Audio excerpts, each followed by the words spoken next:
जो नई शिक्षा नीति आई है वो यूनेस्को के उस लक्ष्य को, जो सतत विकास के लक्ष्यों को प्राप्त करने का उसका लक्ष्य है, उसको भी केंद्रित करती है, उसको भी, उस लक्ष्य को भी प्राप्त करने की इसमें क्षमता है। प्रधानमंत्री जी, आपने हमेशा कहा है कि ये 21वीं सदी ज्ञान की सदी है, और जो प्रधानमंत्री जी आपके नेतृत्व में मैं समझ सकता हूं कि कितनी बार एक एक शब्द इस नई शिक्षा नीति का आपसे होकर के गुजरा है, बार बार आपका मार्गदर्शन जो हमको मिला है, और मैं समझ सकता हूं कितनी संवेदनशीलता से प्रधानमंत्री जी आप कितने चिंतित थे इस नई शिक्षा नीति को लाने के लिए। एक बार नहीं, दो बार नहीं, तीन बार नहीं, चार बार सहित बार आपने हमारा मार्गदर्शन किया।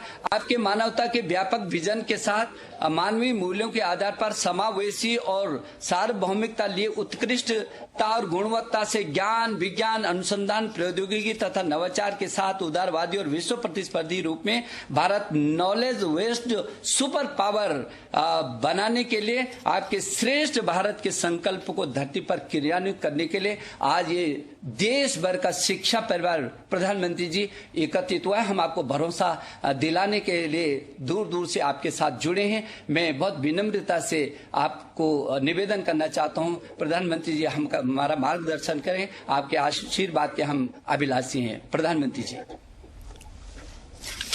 नमस्कार। मंत्रिमंडल में मेरे सहयोगी श्रीमान रमेश पोखरियाल निशंक जी, श्रीमान संजय धोत्रे जी, नेशनल एजुकेशन पॉलिसी, राष्ट्रीय शिक्षा नीति में बहुत महत्वपूर्ण भूमिका निभाने वाले देश के जाने माने वैज्ञानिक डॉक्टर कस्तूरीरंगन जी और उनकी टीम, इस सम्मेलन में भाग ले रहे वाइस चांसलर्स, अन्य सभी शिक्षाविद, सभी महानुभाव, आप सभी का बहुत बहुत अभिनंदन। नेशनल एजुकेशन पॉलिसी, राष्ट्रीय शिक्षा नीति के संदर्भ में आज का ये इवेंट बहुत ही महत्वपूर्ण है। इस कॉन्क्लेव से भारत के एजुकेशन वर्ल्ड को नेशनल एजुकेशन पॉलिसी, राष्ट्रीय शिक्षा नीति के विभिन्न पहलुओं के बारे में विस्तृत जानकारी मिलेगी। जितनी जानकारी और ज्यादा जानकारी ज्यादा स्पष्ट होगी, फिर उतना ही आसान इस राष्ट्रीय शिक्षा नीति का इम्प्लीमेंटेशन भी होगा। साथियों, 3-4 साल के व्यापक विचार विमर्श के बाद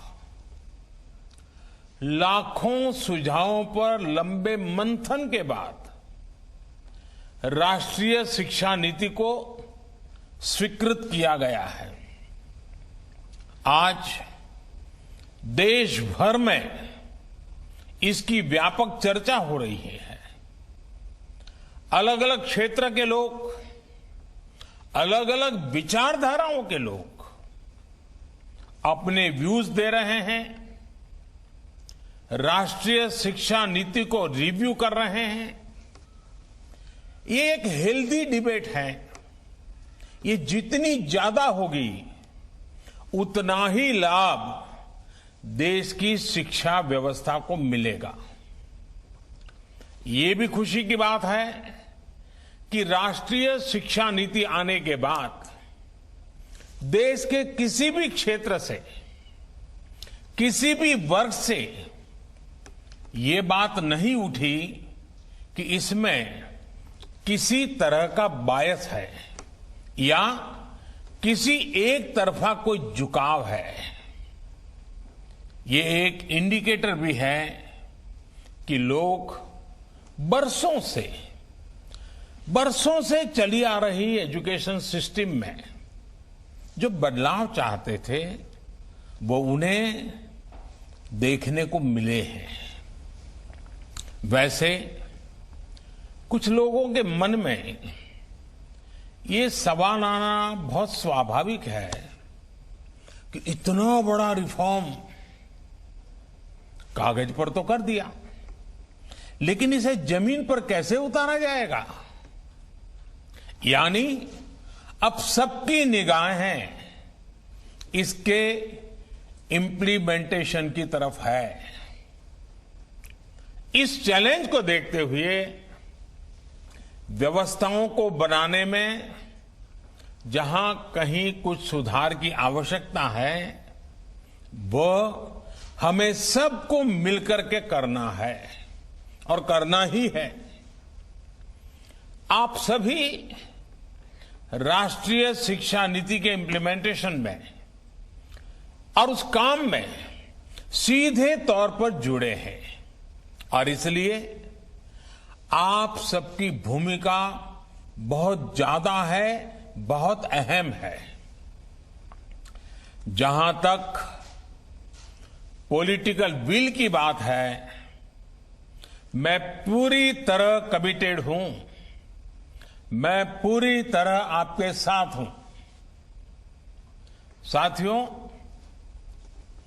हर देश अपनी शिक्षा व्यवस्था को अपनी नेशनल वैल्यूज के साथ जोड़ते हुए अपने नेशनल गोल्स के अनुसार रिफॉर्म्स करते हुए आगे बढ़ता है।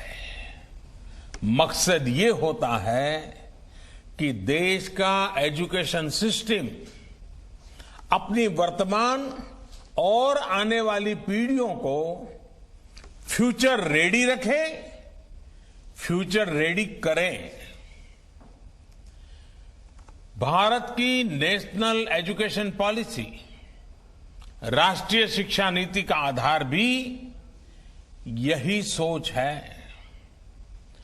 राष्ट्रीय शिक्षा नीति 21वीं सदी के भारत की, नए भारत की फाउंडेशन तैयार करने वाली है।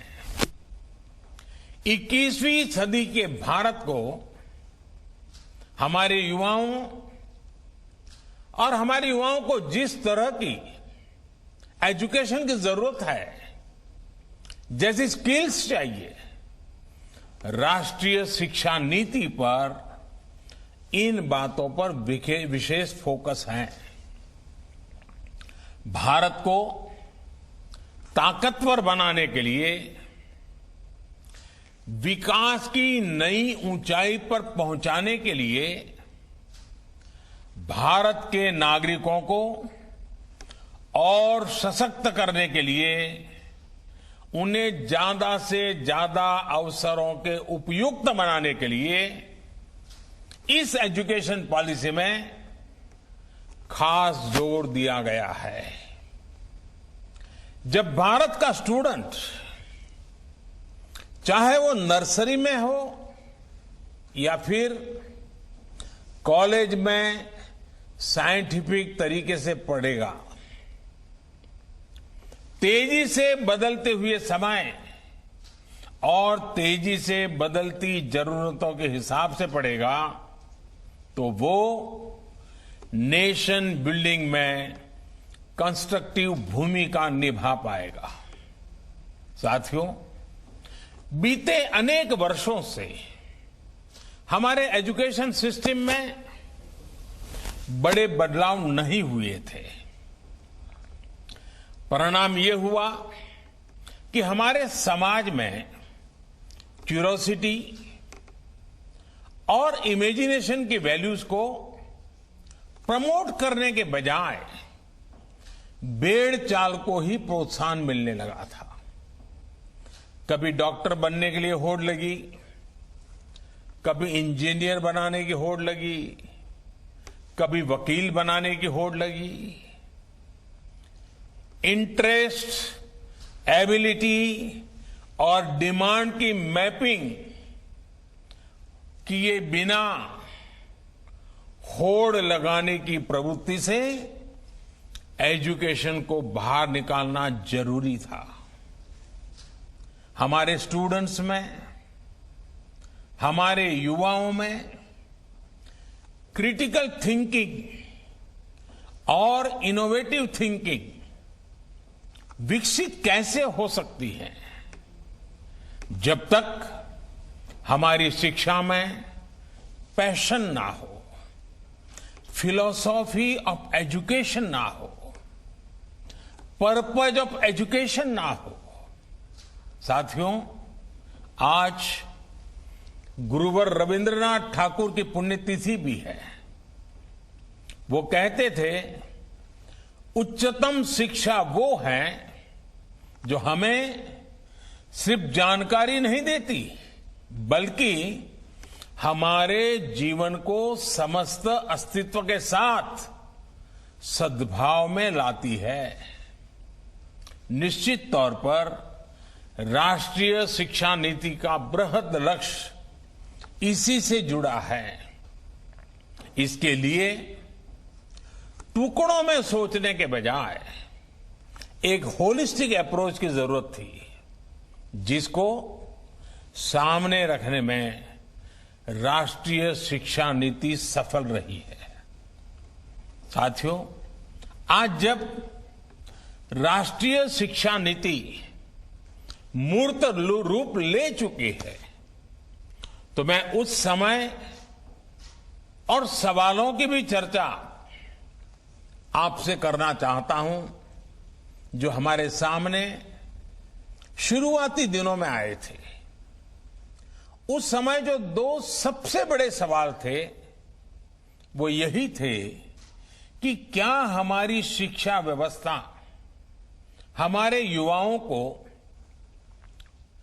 क्रिएटिव, क्यूरियोसिटी और कमिटमेंट ड्रिवन लाइफ के लिए मोटिवेट करती है। आप लोग इस क्षेत्र में इतने वर्षों से हैं, आपने अपना जीवन शिक्षा के लिए खपा दिया है, समर्पित किया है। आप लोग इसका जवाब बेहतर जानते हैं। साथियों, हमारे सामने दूसरा सवाल था कि क्या हमारी शिक्षा व्यवस्था हमारे युवाओं को एम्पावर करती है, देश में एक एम्पावर्ड सोसाइटी के निर्माण में मदद करती हैं। आप सब इन सवालों से भी परिचित हैं और जवाबों से भी भली भांति परिचित हैं। साथियों, आज मुझे संतोष है कि भारत की नेशनल एजुकेशन पॉलिसी, राष्ट्रीय शिक्षा नीति को बनाते समय इन सवालों पर गंभीरता से काम किया गया। साथियों, बदलते समय के साथ एक नई विश्व व्यवस्था, एक नए रंग रूप और व्यवस्थाओं में बदलाव, एक नई विश्व व्यवस्था खड़ी हो रही है। एक नया ग्लोबल स्टैंडर्ड भी तय हो रहा है। इसके हिसाब से भारत का एजुकेशन सिस्टम खुद में बदलाव करे, ये भी किया जाना बहुत जरूरी था। स्कूल करिकुलम के 10+2 स्ट्रक्चर से आगे बढ़कर अब 5+3+3+4 करिकुलम का स्ट्रक्चर देना इसी दिशा में एक कदम है। हमें अपने स्टूडेंट्स को ग्लोबल सिटीजन भी बनाना है और इसका भी ध्यान रखना है कि वे ग्लोबल सिटीजन तो बने, लेकिन साथ साथ अपनी जड़ों से भी जुड़े रहें। जड़ से लेकर के जग तक, मनुष्य से मानवता तक, अतीत से आधुनिकता तक सभी बिंदुओं का समावेश करते हुए इस राष्ट्रीय शिक्षा नीति का स्वरूप तय किया गया है। साथियों, इस बात में कोई विवाद नहीं है कि बच्चों के घर की बोली और स्कूल में पढ़ाई की भाषा एक ही होने से बच्चों के सीखने की गति बेहतर होती है। ये एक बहुत बड़ी वजह है जिसकी वजह से जहां तक संभव हो 5th क्लास तक बच्चों को उनकी मातृभाषा में ही पढ़ाने पर सहमति दी गई है। इससे बच्चों को और बच्चों की नींव तो मजबूत होगी ही, उनके आगे की पढ़ाई के लिए भी उनका बेस और मजबूत होगा।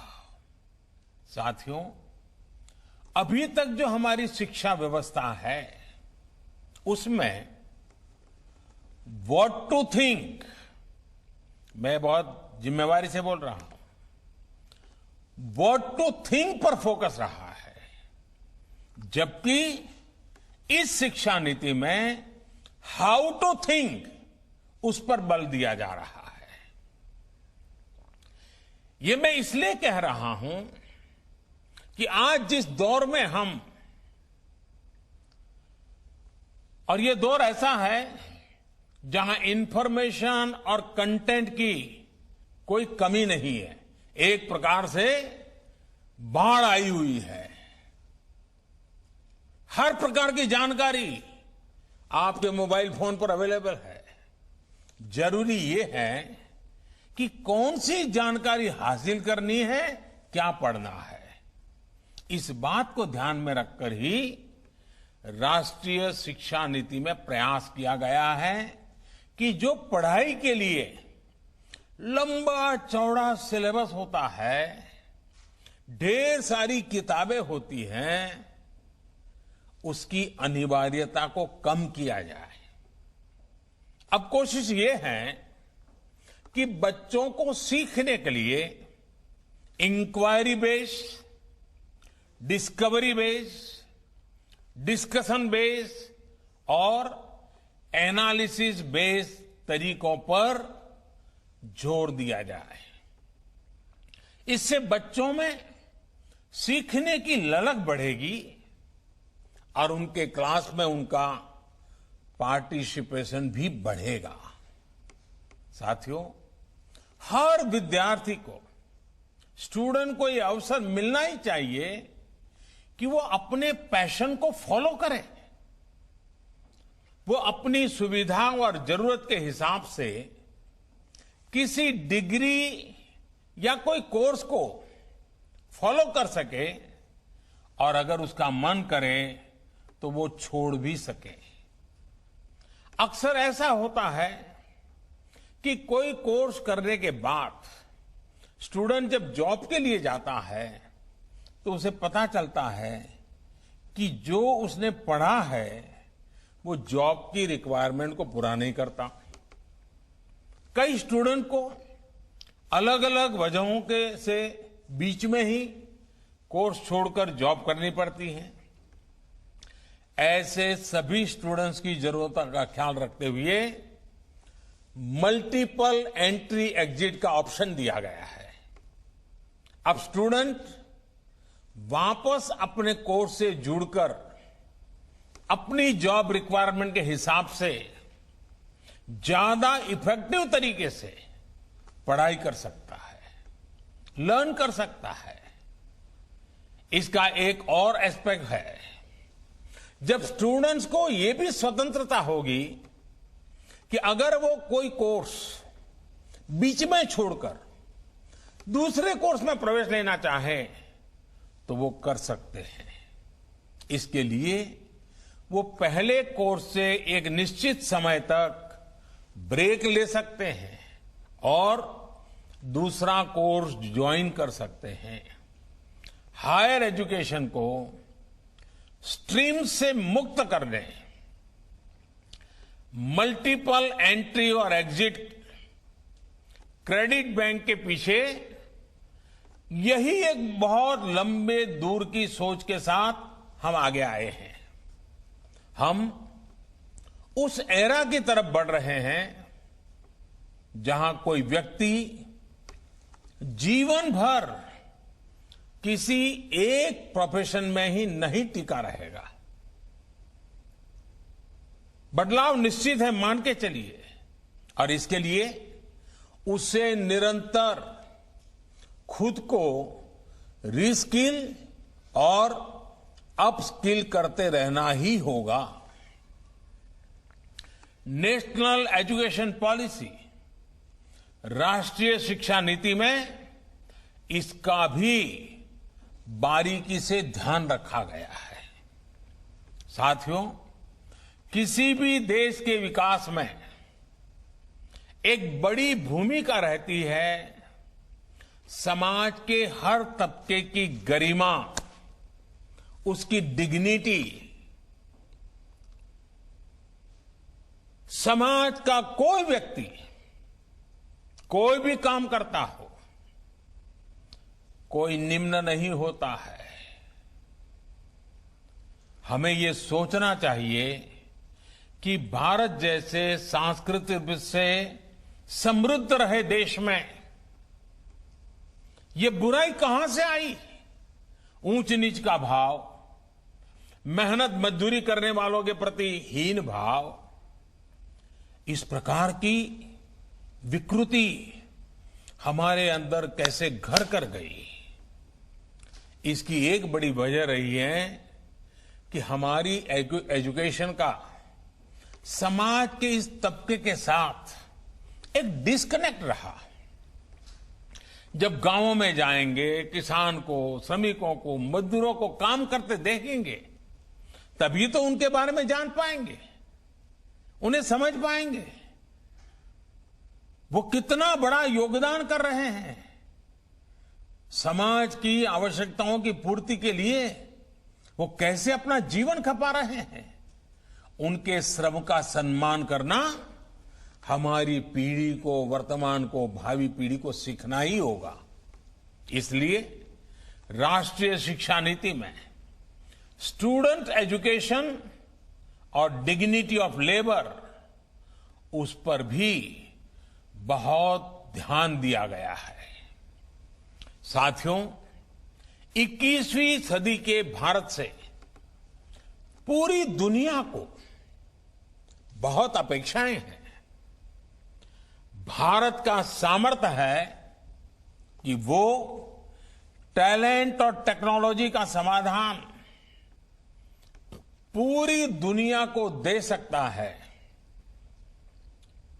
हमारी इस जिम्मेदारी को भी हमारी एजुकेशन पॉलिसी एड्रेस करती है। राष्ट्रीय शिक्षा नीति में जो भी समाधान सुझाए गए हैं, उससे फ्यूचरिस्टिक टेक्नोलॉजी के प्रति एक माइंडसेट विकसित करने की भावना भी है। अब टेक्नोलॉजी ने हमें बहुत तेजी से, बहुत अच्छी तरह से, बहुत कम खर्च में समाज के आखिरी छोर पर खड़े स्टूडेंट तक पहुंचने का माध्यम दिया है। हमें इसका ज्यादा से ज्यादा उपयोग करना है। इस एजुकेशन पॉलिसी के माध्यम से टेक्नोलॉजी आधारित बेहतर कंटेंट और कोर्स के डेवलपमेंट में बहुत मदद मिलेगी। बेसिक कंप्यूटिंग पर बल हो, कोडिंग पर फोकस हो, या फिर रिसर्च पर ज्यादा जोर, ये सिर्फ एजुकेशन सिस्टम ही नहीं बल्कि पूरे समाज की अप्रोच को बदलने का माध्यम बन सकता है।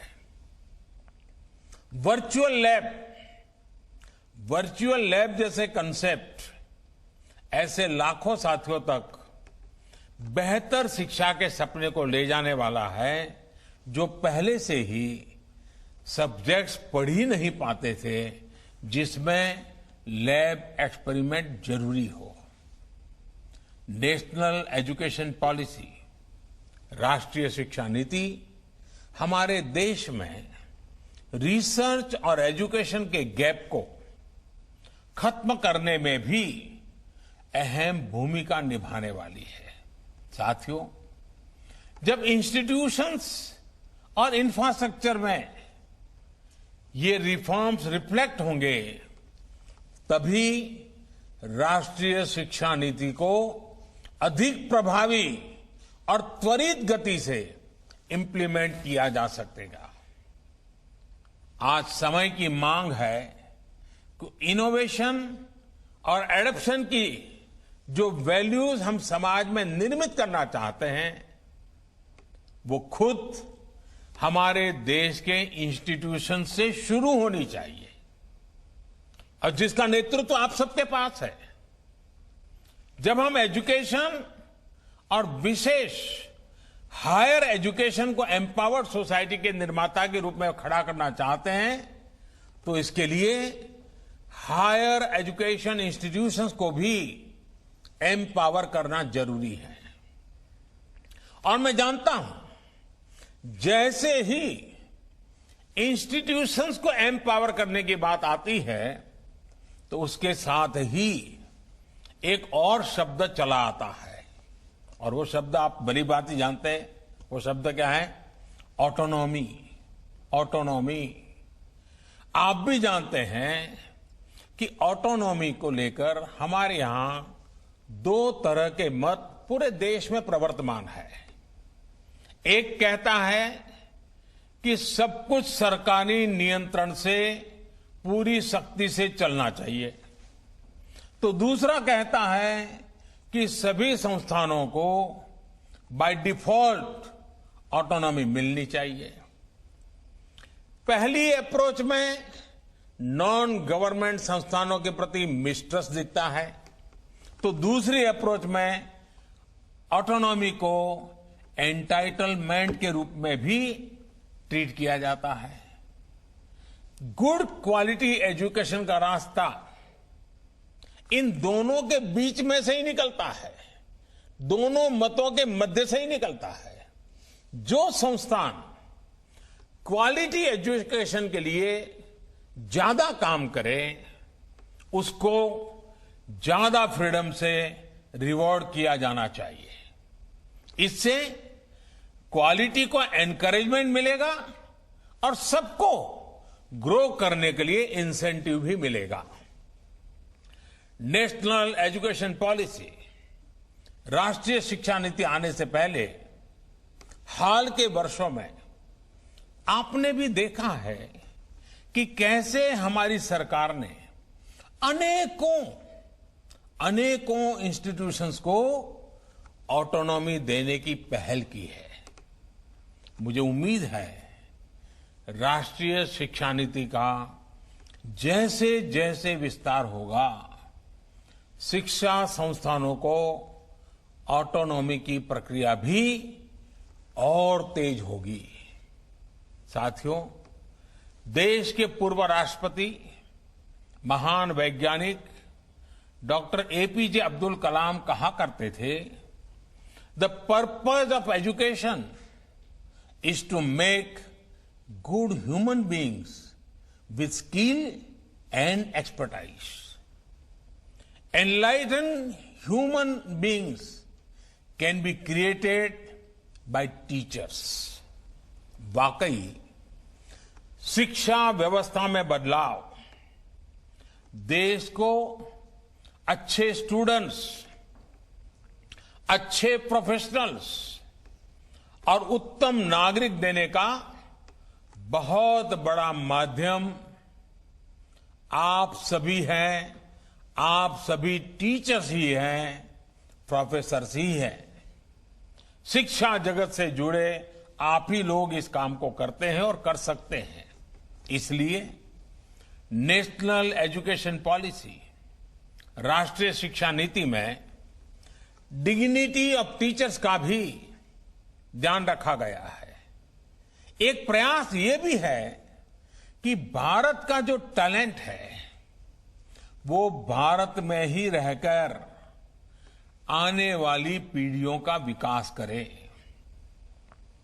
राष्ट्रीय शिक्षा नीति में टीचर ट्रेनिंग पर बहुत जोर है। वो अपनी स्किल्स लगातार अपडेट करते रहें, इस पर बहुत जोर है। I believe when a teacher learns, a nation leads. साथियों, नेशनल एजुकेशन पॉलिसी, राष्ट्रीय शिक्षा नीति को अमल में लाने के लिए हम सभी को एक साथ संकल्पबद्ध होकर काम करना है। यहां से universities, colleges, school education boards, अलग अलग स्टेट्स, अलग अलग स्टेक होल्डर्स के साथ संवाद और समन्वय का नया दौर शुरू होने वाला है। आप सभी साथी, क्योंकि हायर एजुकेशन के सबसे शीर्ष संस्थानों के शीर्ष में है, तो आपकी जिम्मेदारी ज्यादा है। मेरा आग्रह है कि राष्ट्रीय शिक्षा नीति पर लगातार वेबिनार करते रहिए, डिस्कशंस करते रहिए, नीति के लिए रणनीति बनाइए, रणनीति को लागू करने के लिए रोड मैप बनाइए, रोड मैप के साथ टाइमलाइन जोड़िए, उसको इंप्लीमेंट करने के लिए रिसोर्सेज, ह्यूमन रिसोर्सेज, इस सबको जोड़ने की योजना बनाइए। और ये सारा चीजें नई नीति के प्रकाश में आप ही को करना है। राष्ट्रीय शिक्षा नीति सिर्फ एक सर्कुलर नहीं है। राष्ट्रीय शिक्षा नीति सिर्फ सर्कुलर जारी करके, नोटिफाई करके इंप्लीमेंट नहीं हो सकती है। इसके लिए मन बनाना होगा। आप सभी को दृढ़ इच्छा शक्ति दिखानी होगी। भारत के वर्तमान और भविष्य को बनाने के लिए, आपके लिए, हम सबके लिए ये एक महायज्ञ है। 21वीं सदी में मिला हुआ एक बहुत बड़ा हमें अवसर है। हमारे इन प्रयासों से पूरी शताब्दी को एक दिशा मिलने वाली है। और इसमें, इस गौरवपूर्ण अध्याय में जुड़ने के लिए मैं आपको निमंत्रित देता हूं। इसमें आपका योगदान बहुत आवश्यक है। इस कॉन्क्लेव को देख रहे, सुन रहे प्रत्येक का योगदान आवश्यक है। मुझे विश्वास है इस कॉन्क्लेव में राष्ट्रीय शिक्षा नीति के इफेक्टिव इंप्लीमेंटेशन को लेकर बेहतर सुझाव, बेहतर समाधान निकल करके आएंगे। और मैं विशेष रूप से आज जब मुझे अवसर मिला है तो सार्वजनिक रूप से डॉक्टर कस्तूरीरंगन जी का, उनकी पूरी टीम का बहुत बहुत अभिनंदन करता हूं, बहुत बहुत धन्यवाद करता हूं। यह काम छोटा नहीं था, बहुत बड़ा काम था। बहुत लोगों के सुझाव थे, बहुत अपेक्षाएं थी, और फुल स्टॉप कॉमा भी उधर उधर हो जाता तो पता नहीं क्या हो जाता। और इसलिए कस्तूरीरंगन जी और उनकी टीम ने कितनी बारीकी से, एक तपस्या की तरह इस काम को किया होगा, तब जाकर के संपूर्णतः विवादों से मुक्त, विश्वास से भरी हुई, सपनों को संवारने वाली, संकल्प को ताकत देने वाली और सिद्धि में अटूट श्रद्धा के साथ ये नई शिक्षा नीति हमारे सामने आई है। मुझे विश्वास है कि देश के भावी पीढ़ी के उज्जवल भविष्य के लिए, वर्तमान पीढ़ी के सामर्थ्य को बढ़ाने के लिए ये नई शिक्षा नीति बहुत काम आएगी। मैं फिर एक बार शिक्षा जगत के आप सभी महानुभावों को प्रणाम करते हुए बहुत बहुत शुभकामनाएं देता हूं, बहुत बहुत आभार व्यक्त करता हूं।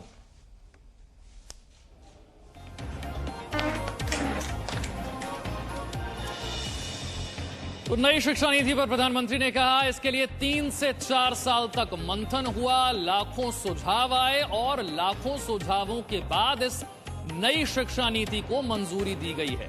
विवादों से मुक्त, विश्वास से भरी नई शिक्षा नीति, जिस पर पहला सार्वजनिक भाषण प्रधानमंत्री मोदी का। नई शिक्षा नीति में पुराने तौर तरीकों को बदल दिया गया है और 21वीं सदी की महत्वाकांक्षाओं के अनुरूप इसे तैयार किया गया है। 3 से 4 साल इसे लगे, लाखों सुझाव आए और उसके बाद नई शिक्षा नीति तैयार हुई। कुछ लोगों के मन में ये सवाल आना बहुत स्वाभाविक है कि इतना बड़ा रिफॉर्म कागज पर तो कर दिया, लेकिन इसे जमीन पर कैसे उतारा जाएगा? यानी अब सबकी निगाहें इसके इम्प्लीमेंटेशन की तरफ है। इस चैलेंज को देखते हुए व्यवस्थाओं को बनाने में जहां कहीं कुछ सुधार की आवश्यकता है, वह हमें सबको मिलकर के करना है और करना ही है। आप सभी राष्ट्रीय शिक्षा नीति के इम्प्लीमेंटेशन में और उस काम में सीधे तौर पर जुड़े हैं और इसलिए आप सबकी भूमिका बहुत ज्यादा है, बहुत अहम है। जहां तक पॉलिटिकल विल की बात है, मैं पूरी तरह कमिटेड हूं, मैं पूरी तरह आपके साथ हूं। देश अपनी शिक्षा व्यवस्था को अपनी नेशनल वैल्यूज के साथ जोड़ते हुए अपने नेशनल गोल्स के अनुसार रिफॉर्म्स करते हुए आगे बढ़ता है। मकसद ये होता है कि देश का एजुकेशन सिस्टम अपनी वर्तमान और आने वाली पीढ़ियों को फ्यूचर रेडी रखे, फ्यूचर रेडी करें। भारत की नेशनल एजुकेशन पॉलिसी, राष्ट्रीय शिक्षा नीति का आधार भी यही सोच है। राष्ट्रीय शिक्षा नीति 21वीं सदी के भारत की, नए भारत की फाउंडेशन तैयार करने वाली है। 21वीं सदी के भारत को हमारे युवाओं और हमारे युवाओं को जिस तरह की एजुकेशन की जरूरत है, जैसी स्किल्स चाहिए, राष्ट्रीय शिक्षा नीति पर इन बातों पर विशेष फोकस है। भारत को ताकतवर बनाने के लिए, विकास की नई ऊंचाई पर पहुंचाने के लिए भारत के नागरिकों को और सशक्त करने के लिए, उन्हें ज्यादा से ज्यादा अवसरों के उपयुक्त बनाने के लिए इस एजुकेशन पॉलिसी में खास जोर दिया गया है। जब भारत का स्टूडेंट, चाहे वो नर्सरी में हो या फिर कॉलेज में साइंटिफिक तरीके से पढ़ेगा, तेजी से बदलते हुए समय और तेजी से बदलती जरूरतों के हिसाब से पढ़ेगा, तो वो